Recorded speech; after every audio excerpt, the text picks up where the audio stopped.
ફરીથી સ્વાગત છે આપ સૌનું। મિત્રો આપણે ધોરણ 12 ના પ્રકરણ નંબર 1 માં લિંગી પ્રજનનની ઘટનાઓની ચર્ચા કરતા હતા। એ પૈકી આપણે પૂર્વફલન ઘટનાઓ અને એના બે પેટા તબક્કાઓ જન્યુ જનન અને જન્યુ વહનની વાત કરી ગયા, પછી ફલનની વાત કરી ગયા। હવે આજે આપણે પશોફલન ઘટનાઓ અને એના બે પેટા તબક્કાઓ યુગ્મનજ એટલે કે ફલિતાંડ અને ભ્રૂણજનન વિશે ભણશું। તો આજે આપણે પશોફલન ઘટનાઓની વાત કરશું અને એમાં આ બે પેટા તબક્કાઓ ભણશું, યુગ્મનજ અને ભ્રૂણજનન। તો શરૂઆત કરીએ।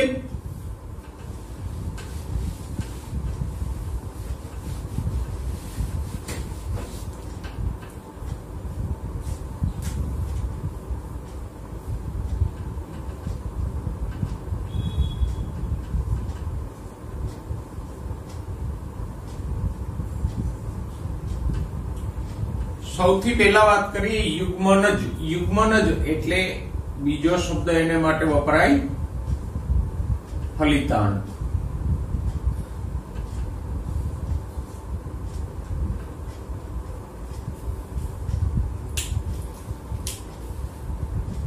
આપણે ભણી ગયા કે નરજન્યુ અને માદાજન્યુ વચ્ચે જોડાણ થાય,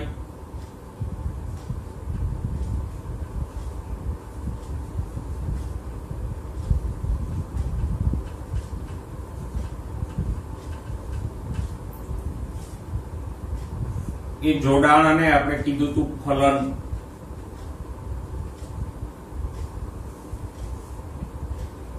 અને ફલનને પરિણામે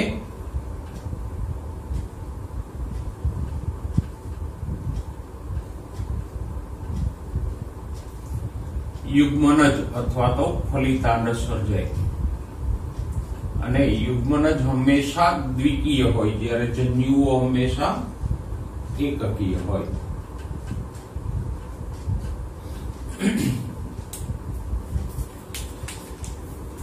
તો આમ યુગ્મનજની રચના થાય। હવે ઘણી બધી વનસ્પતિઓ છે કે પ્રાણીઓ છે તો એમાં યુગ્મનજ છે એ સીધો જ વિકાસ પામી અને નવો સજીવ બનાવે।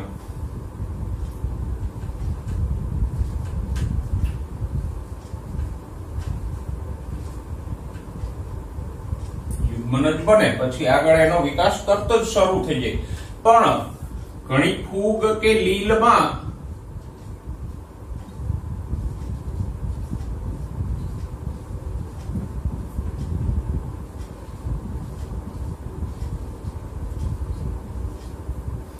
યુગ્મનજ છે એ વિરામ સમયગાળામાંથી પસાર થાય।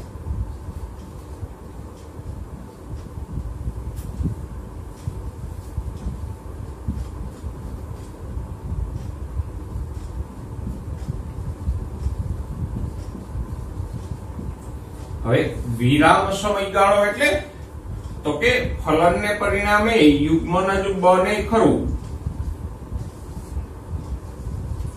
આ ફલનને પરિણામે યુગ્મનજ બન્યું, પણ આગળ એનો તરત જ વિકાસ નહીં થઈ જાય, એની ફરતે એક જાડી દિવાલ વાળું આવરણ બનશે।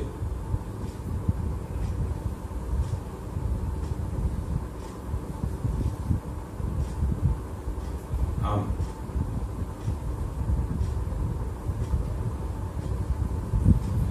અને આ જાડી દિવાલ છે એને પ્રતિકૂળ પરિસ્થિતિથી રક્ષણ આપે।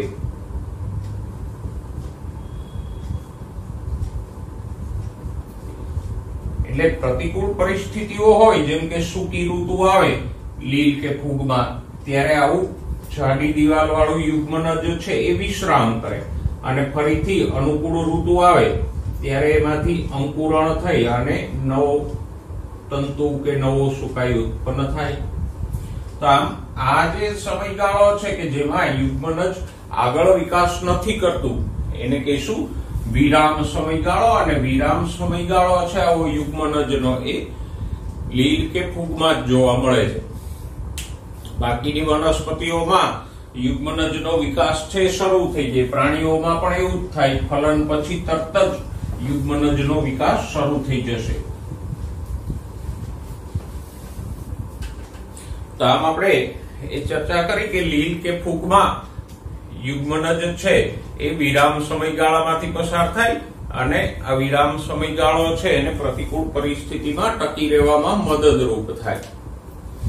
ઓકે, હવે આગળ ચર્ચા કરીએ કે યુગ્મનજ બને પછી એનો આગળ વિકાસ કેવી રીતે થાય. તો એની માટે જરા આપણે યાદ કરી લઈએ વનસ્પતિમાં જીવન ચક્રના પ્રકારો. આપણે ધોરણ 11 ના ત્રીજા ચેપ્ટરમાં વનસ્પતિઓમાં જીવન ચક્રની ભાત કે પ્રકારો ભણી ગયા અને એ 3 પ્રકારના હતા. એકવિધ જીવન ચક્ર, પછી બીજું હતું દ્વિવિધ જીવન ચક્ર અને ત્રીજું હતું એક દ્વિવિધ જીવન ચક્ર.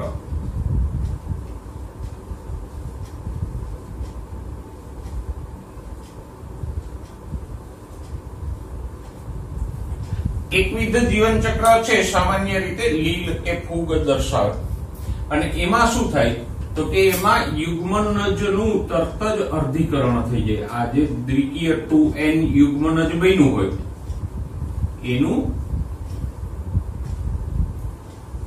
તરત જ પહેલું જ વિભાજન અર્ધીકરણ સ્વરૂપનું થઈ જાય. યુગ્મનજ હંમેશા દ્વિકીય જ હોય અને એનું આ જે પહેલું વિભાજન થાય છે એ અર્ધીકરણ સ્વરૂપનું થાય છે અને એને પરિણામે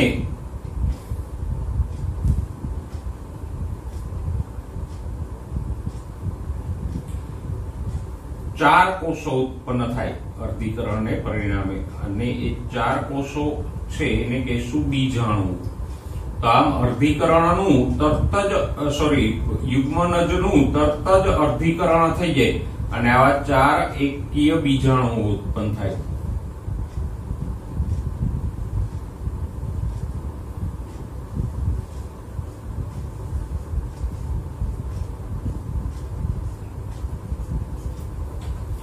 અને પછી આ બીજાણુઓના અંકુરણથી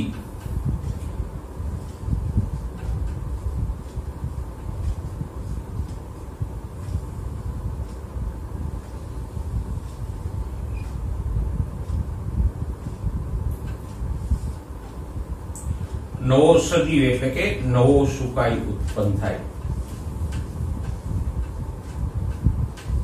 અને બીજાણુઓ એકકીય હતા તો પછી નવો સુકાઈ પણ એકકીય જ હોવાનો અને પછી એ સુકાઈ છે આગળ વિકાસ પામીને પાછા માદાજન્યુ નરજન્યુ બનાવે.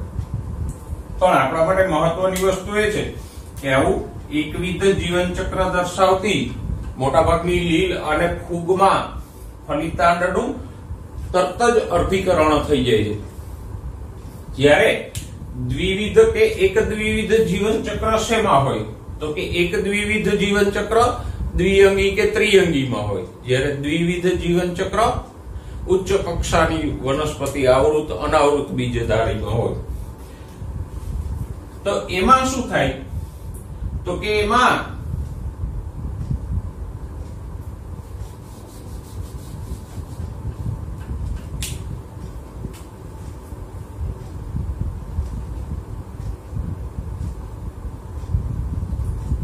આમ નરજન્યુ અને માદાજન્યુ ઉત્પન્ન થાય. જન્યુઓ હંમેશા એકકીય જ હોય. આ જન્યુઓ વચ્ચે ફલન થાય.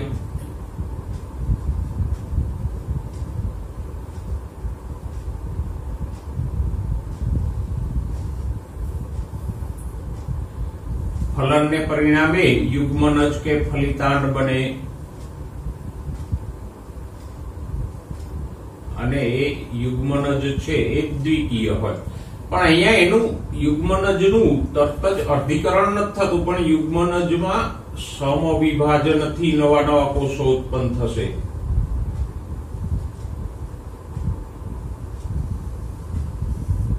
અને સમવિભાજનને પરિણામે જે નવા કોષો ઉત્પન્ન થાય છે એ દ્વિકીય જ હોય. તો આવા દ્વિકીય કોષો વાળો બીજાણુ જનક અવસ્થા બનશે. એ આપણે ભણી ગયા અને એ બીજાણુજનક માં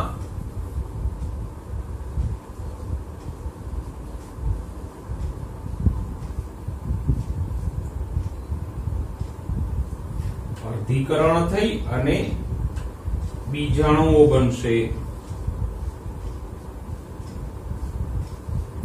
એકકીય. પછી એમાં આ બીજાણુઓમાંથી જન્યુજનક છોડ બનશે અને જન્યુજનક છોડ જન્યુઓ ઉત્પન્ન કરશે. પણ પાયાનો તફાવત એ છે કે અહીંયા જો યુગ્મનજનું અર્ધીકરણ થઈને સીધા જ બીજાણુઓ ઉત્પન્ન થાય છે, જ્યારે અહીંયા યુગ્મનજનું સમવિભાજન થઈને એક બીજાણુજનક અવસ્થા ઉત્પન્ન થાય છે, એ બીજાણુજનકમાં અર્ધીકરણ થાય છે. એટલે અહીંયા આ જે બીજાણુજનક અવસ્થા જોવા મળે છે એ અહીંયા સંપૂર્ણ ગેરહાજર છે. અહીંયા યુગ્મનજ છે એ સીધો આમ જ વિકાસ પામી જાય છે. આ સમવિભાજન અને બીજાણુજનક જેવી કોઈ રચના ત્યાં આવતી જ નથી.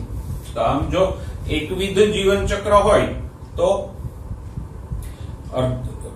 યુગ્મનજનું તરત જ અર્ધીકરણ થઈ જશે, અને દ્વિવિધ જીવન ચક્ર હોય તો અથવા એક દ્વિવિધ જીવન ચક્ર હોય તો એમાં યુગ્મનજનું સમવિભાજન થઈ અને બીજાણુજનક ઉત્પન્ન થશે, અને બીજાણુજનકમાં અર્ધીકરણ થઈ અને બીજાણુઓ ઉત્પન્ન થશે.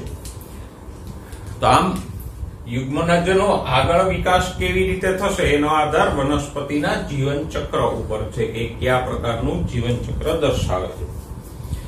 ઓકે, છેલ્લે જો ટોપિકમાં યુગ્મનજ છે એ બે પેઢી વચ્ચેનું સાતત્ય જાળવતી કળી છે. મતલબ કે એક પેઢી હોય એ યુગ્મનજ એ જન્યુઓ ઉત્પન્ન કરે, જન્યુઓના ફલનથી યુગ્મનજ બને અને યુગ્મનજમાંથી નવી પેઢી બને. જેમ કે એક પેઢી છે એને ફલન કરીને યુગ્મનજ બનાવ્યું અને યુગ્મનજમાંથી પાછી નવી પેઢી બની. તો પિતૃ પેઢી અને સંતતિ ની વચ્ચે જોડતી કડી કઈ છે? યુગ્મનજ. અને યુગ્મનજમાંથી બધા સજીવોનો વિકાસ થાય.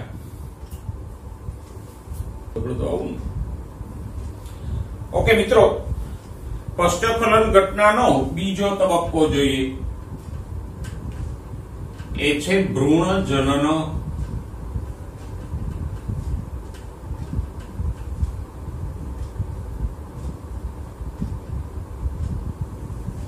ભ્રૂણ જનન એટલે ભ્રૂણનું નિર્માણ. આપણે વ્યાખ્યા લખવી આમ કહી શકીએ કે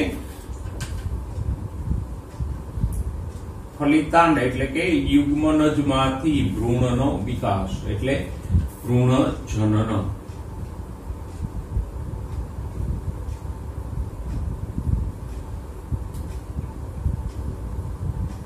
ભ્રૂણ એટલે ગર્ભ.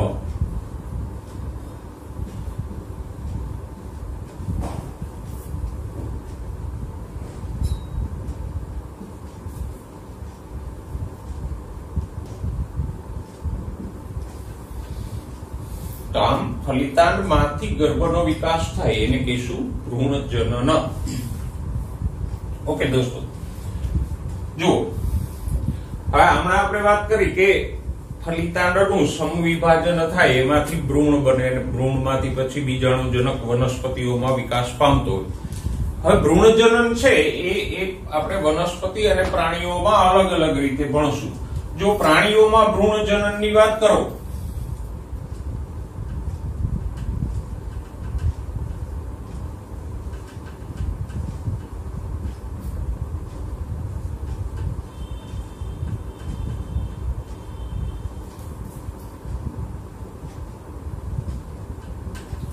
તો એના આપણે બે પ્રકારો દર્શાવી શકીએ.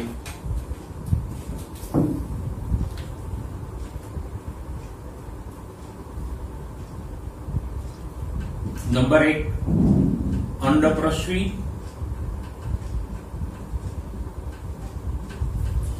અને નંબર 2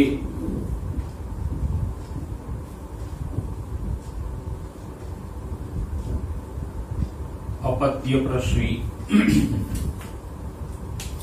અંડપ્રસ્વી એટલે અંડપ્રસ્વી પ્રાણીઓ આપણે કોને કહીએ? તો કે ઈંડા આપે એને.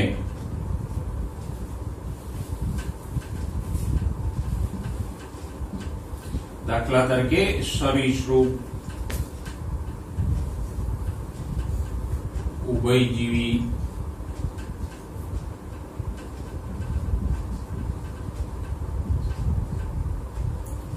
સરીસૃપ, વિહંગ, આ બધા અંડપ્રસવી ઈંડા આપનારા છે. જ્યારે અપત્ય પ્રસવી કોને કહીશું? તો કે જે બચ્ચાને જન્મ આપે છે.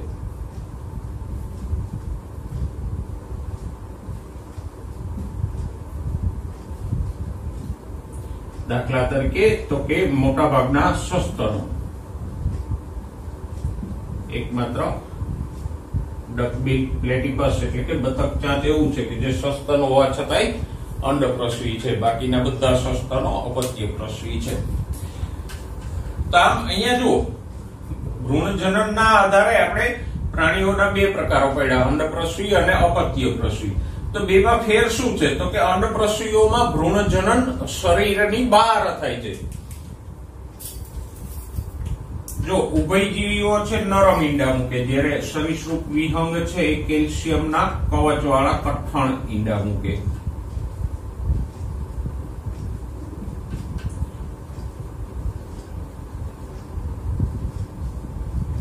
એ ગૌણ વસ્તુ છે કે ઉભયજીવી કે બીજા પ્રાણીઓ છે એના ઈંડાઓની ફરતે કેલ્શિયમનું કવચ ના હોય, એ ઈંડાઓ નરમ હોય. જ્યારે સરીસૃપ વિહંગ છે એના ઈંડાની ફરતે કેલ્શિયમનું કઠણ આવરણ હોય. એ અલગ બાબત છે. પણ મુખ્ય વસ્તુ એ છે કે અંડપ્રસવીઓમાં ગર્ભ વિકાસ છે અથવા તો ભ્રૂણજનન છે એ શરીરની બહાર થાય છે. ફલન થાય એટલે ફલિતાંડ બને. પછી એ ફલિતાંડની ફરતે જરદી એટલે પોષક દ્રવ્યો વીંટળાય અને એ જરદીની ફરતે કેલ્શિયમનું આવરણ બને. અને પછી આ જે ઈંડું બન્યું ફલિતાંડ, જરદી અને કેલ્શિયમના આવરણ વાળું, એવું ઈંડું માદાના શરીરમાંથી બહાર આવે અને બારોબાર જ એ નિયત સેવનકાળ પસાર કરી અને એમાંથી નવો સજીવ વિકાસ પામે. જ્યારે અપત્ય પ્રસવીમાં તો કે એમાં ગર્ભ વિકાસ છે એ શરીરની અંદર થાય છે. ફલિતાંડ બને પછી આગળનો ગર્ભ વિકાસ છે એ માદાના શરીરની અંદર જ થઈ જાય અને સીધું જ બાળ પ્રાણી બહાર આવે. તો આમ બંનેમાં મુખ્ય ફરક એ છે કે આમાં ગર્ભ વિકાસ શરીરની બહાર થાય છે, અપત્ય પ્રસવીઓમાં ગર્ભ વિકાસ શરીરની અંદર થાય છે. મનુષ્ય છે એ અપત્ય પ્રસવી છે. બેના ફાયદા ગેરફાયદાની વાત કરો તો અંડપ્રસવીઓમાં ઉત્તરજીવિતા એટલે આગળ વિકાસ થવાની સંભાવના ઓછી હોય છે. કારણ કે પ્રાણી છે ઈંડા મૂકે તો ઘણા બધા ઈંડાઓ છે એ શિકારીઓ દ્વારા ખવાઈ જાય. ઘણા ઈંડાઓ રોગને કારણે કે પ્રતિકૂળ પર્યાવરણને કારણે નાશ પામી જાય, એવું બનતું હોય. પણ અહીંયા ગર્ભ વિકાસ માદાના શરીરની અંદર થાય છે એટલે એને પર્યાવરણીય પ્રતિકૂળતા, રોગો કે શિકારીઓનો ખાસ ભય રહેતો નથી અને માતા દ્વારા એની ભ્રૂણીય કાળજી અને રક્ષણ મળે. તો અહીંયા ભ્રૂણીય કાળજી એટલે કે ભ્રૂણની કાળજી અને રક્ષણ મળે છે માતા દ્વારા. એટલે આમાં ઉત્તરજીવિતાની શક્યતા વધુ છે. આમાં ઉત્તરજીવિતા એટલે આગળ વિકાસ થવાની શક્યતાઓ ઓછી છે. તો આમ પ્રાણીઓમાં આપણે ભ્રૂણજનનના જોઈએ.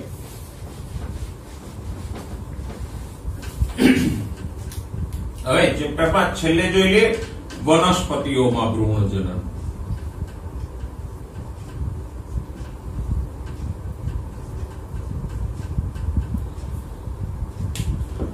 જો દોસ્તો સપુષ્પ વનસ્પતિમાં આપણે પુષ્પની રચના કઈક આવી ભણી ગયા કે પુષ્પમાં 4 ચક્રો હોય, એ 4માં સૌથી વચ્ચે હોય સ્ત્રીકેસર,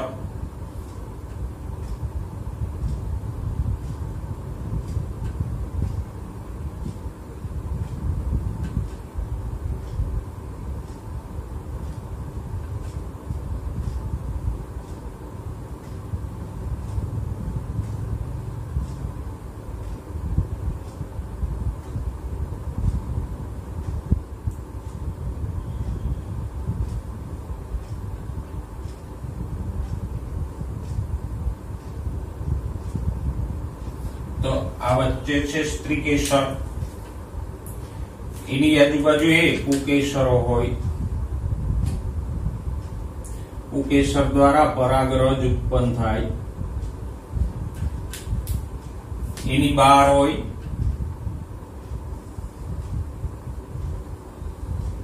આમ દલપત્રો,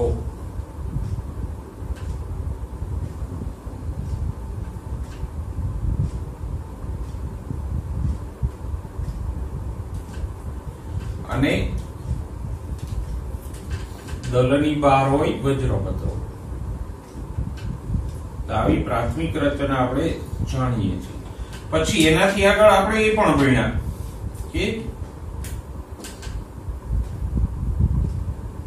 સ્ત્રીકેસરમાં આ જે નીચેનો ફૂલેલો ભાગ છે એને કહી ગયા બીજાશય, અને બીજાશયમાં હોય અંડક, અને અંડકની અંદર હોય અંડકોષ એટલે માદાજન્યુ. તો આવી રચના આપણે ભણી ગયા. હવે ફલન થાય એટલે વજ્ર, દલ, પુકેસરો એ બધું જ ખરીદે. આમ વજ્રપત્રો, દલપત્રો, પુકેસરો એ બધા ભાગો છે એ ખરીદે. ઇવન આ સ્ત્રીકેસરની પરાગવાહિની છે એ પણ ખરીદે. ફક્ત બીજાશય બચે. ફલન થાય એટલે પુષ્પના બાકીના બધા ભાગો છે ખરીદે, ફક્ત બીજાશય છે એ બચે. ઓકે, અહીંયા આપણે ફરીથી નામકરણ કરી દે. આ છે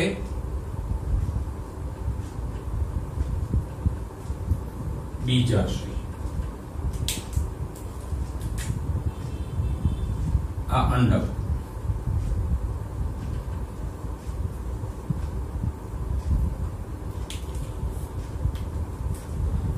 અને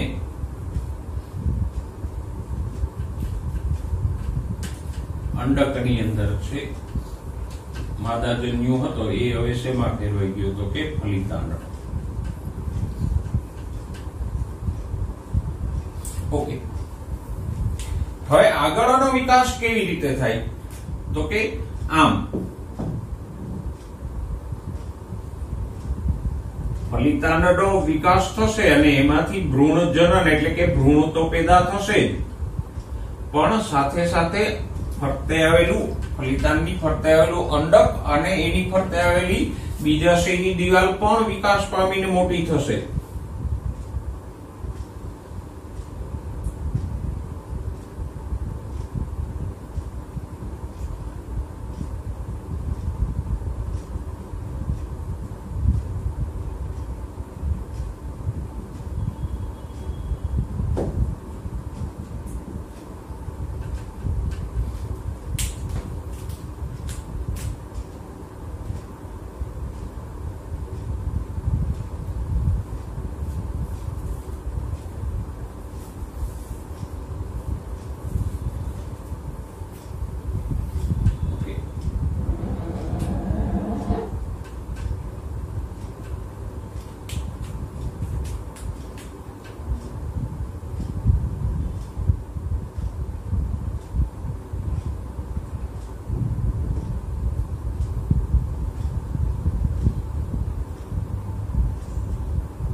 તો જો આમ અહીંયા બીજાશયની દિવાલ છે એ વિકાસ પામી અને ફલાવરણમાં ફેરવાઈ.